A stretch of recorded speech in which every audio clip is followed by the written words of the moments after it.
आप सभी का बहुत बहुत स्वागत है माय इंग्लिश पाठशाला चैनल पर। Welcome to my class. आज हम स्टडी करेंगे फायर एंड आइस पोएम को, जिसको कंपोज किया है रॉबर्ट फ्रॉस्ट ने।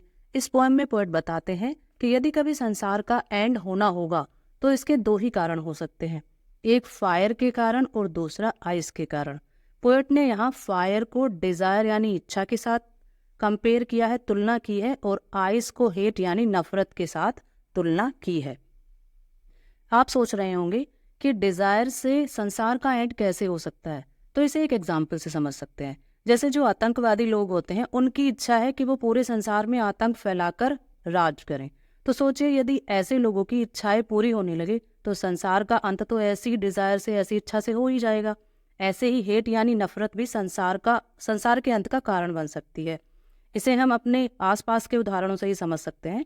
जैसे किसी पड़ोसी के घर में यदि खूब सारा पैसा आने लगे, उसका पद, मान, सम्मान, प्रतिष्ठा रोज बढ़ने लगे, तो आस पड़ोस के लोगों को ईर्ष्या होने लगती है और फिर बाद में वो उससे धीरे धीरे नफरत करने लगते हैं, और इसी नफरत के कारण वो उसको बर्बाद करने की, मारने की योजनाएं तक बनाने लगते हैं।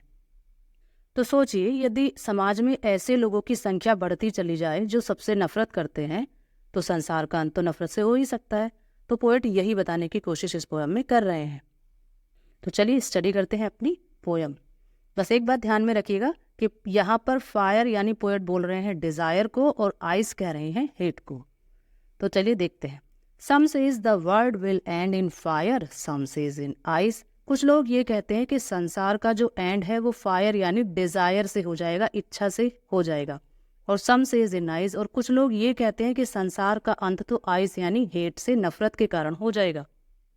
From what I have tasted of desire, I hold with those who favor fire. Poet कहते हैं कि from what I have tasted का मतलब यहाँ है एक्सपीरियंस करना, कि जो भी मैंने एक्सपीरियंस किया है ऑफ डिजायर के बारे में मैंने अब तक जो भी एक्सपीरियंस किया है, I hold with those, तो उस आधार पर मैं उन लोगों के साथ हूँ who favor fire, जो फायर का फेवर करते हैं। यानी पोएट ये कहते हैं कि मैंने जो भी कुछ डिजायर के बारे में अब तक अनुभव किया है, उस आधार पर मैं उन लोगों के साथ हूँ जो ये कहते हैं कि संसार का एंड तो फायर से हो जाएगा, यानी डिजायर से हो जाएगा। But if it had to perish twice, I think I know enough of hate. But if, यदि, it had to perish, perish का मतलब यहाँ पर है डिस्ट्रॉय होना, मर जाना या नष्ट हो जाना। ट्वाइस मीन्स दोबारा या दूसरी बार। यदि संसार को दूसरी बार नष्ट होना पड़े, आई think I know enough of hate, तो मैं नफरत के बारे में भी काफी कुछ जानता हूं। To say that for destruction ice is also great and would suffice. To say यानी मैं कह सकता हूं, फॉर डिस्ट्रक्शन विनाश के लिए, ice is also great, ice यानी नफरत भी एक बड़ी शक्ति है, एंड वुड सुफाइस, सुफाइस यहाँ बोला गया सफिशिएंट के लिए, काफी के लिए, यानी नफरत में भी काफी शक्ति है संसार को नष्ट करने की। तो पोएट यहाँ ये कहना चाह रहे हैं कि यदि कभी संसार का एंड दूसरी बार होना होगा तो नफरत में भी संसार को अंत करने की पर्याप्त शक्ति है।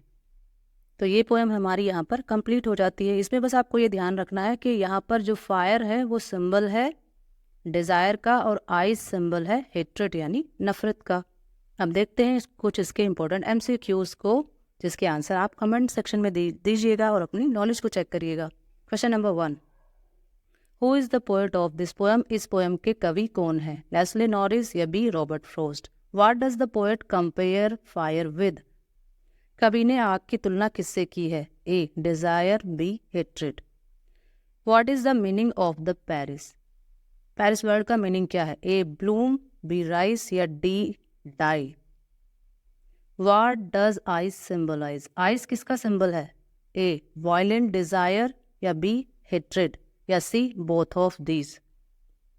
Who do Robert Frost side with? Robert Frost किन लोगों की साइड लेते हैं? Option A those who believe this world will end in fire, उन लोगों के साथ जो ये मानते हैं कि संसार का अंत आग से होगा, या those who believe this world will end in ice, उन लोगों के साथ जो ये मानते हैं कि इस संसार का एंड आइस यानी नफरत से होगा। तो ये थी हमारी कंप्लीट पोयम। आई होप आपको ये समझ में आई होगी। यदि वीडियो अच्छा लगा है तो इसे लाइक करें, शेयर करें, चैनल को सब्सक्राइब करें। Thanks for watching the video. मिलते हैं नेक्स्ट वीडियो में। Till then bye and take care.